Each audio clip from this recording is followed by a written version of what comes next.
If you found yourself in Chicago in 1977 and wandered into a small drinking establishment at 731 North Wells Street, you might have thought you'd stumbled into just another neighborhood tavern.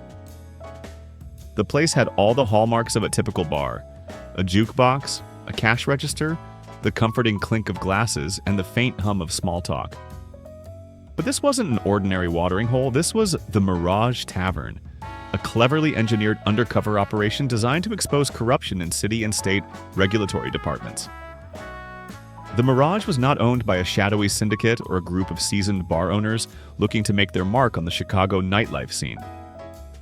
Instead, it was purchased in May 1977 by an unusual duo: Chicago Sun-Times journalist Pam Zeckman and Better Government Association chief investigator Bill Rechtenwald, who posed as Mr. and Mrs. Ray Patterson.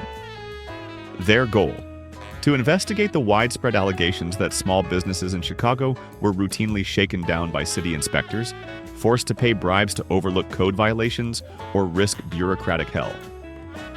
The Mirage was the brainchild of an editorial team consisting of James Hogue, Ralph Otwell, Stuart H. Lurie, and Joseph Riley, all determined to find a way to capture corruption in action.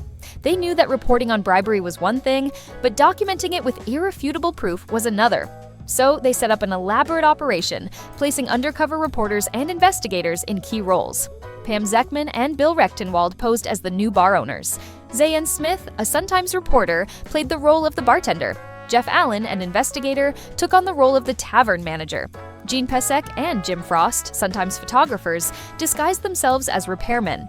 They had an important job: capturing the corruption as it happened, taking photographs from a hidden section of the bar built above the washrooms. With everything in place, the team simply had to wait for the city's inspectors to come calling, and they didn't have to wait long.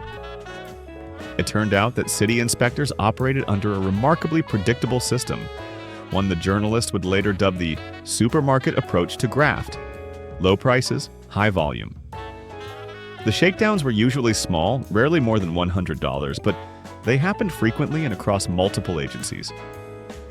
It was clear that these officials weren't looking for one big payday, but rather a steady flow of illicit income. Among those caught in the sting were a city electrical inspector who was more than happy to ignore dangerously faulty wiring for the right price, a fire department lieutenant who signed off on the bar's grand opening despite exposed electrical wires hanging from the rafters and piles of flammable trash in the basement, a city health inspector who ignored the maggots in the bar and didn't mind that the sink drains emptied directly onto the basement floor, a state liquor inspector who was unfazed by fruit flies buzzing around the liquor bottles. The Mirage also uncovered illegal kickbacks from Swing Time Music Company, which controlled the placement of pinball machines and jukeboxes in bars, as well as rampant tax fraud. One of the most egregious figures in the operation was Philip Barash, a local accountant who gave the new bar owners an in-depth tutorial on tax evasion. He walked them through the process of keeping two sets of books, one real, one fake, to skim profits and avoid paying taxes. He even advised them on when inspectors typically showed up and how much their bribes would cost. Barish's most cynical piece of advice? Avoid paying off police officers, because if you pay off a cop, they keep coming around every month like flies looking for a payoff. In 1978, the Chicago Sun-Times and the Better Government Association published a 25-part expose detailing every shady deal, every bribe accepted, and every inspector caught on camera looking the other way.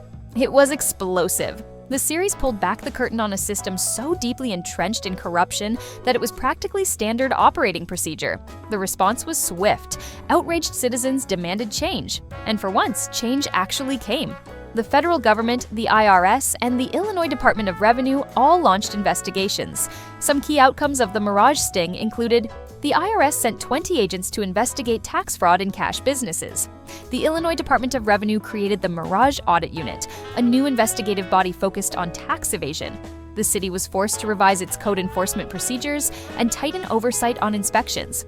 A federal investigation into the findings led to indictments of 1/3 of Chicago's electrical inspectors in 1978, with more coming in later years.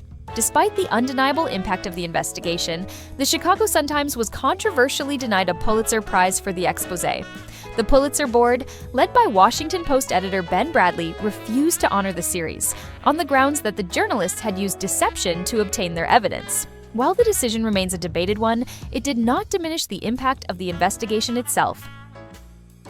Though it started as a manufactured sting operation, the Mirage Tavern became something of a legend in Chicago journalism. Its impact was real, its findings damning, and its legacy lasting.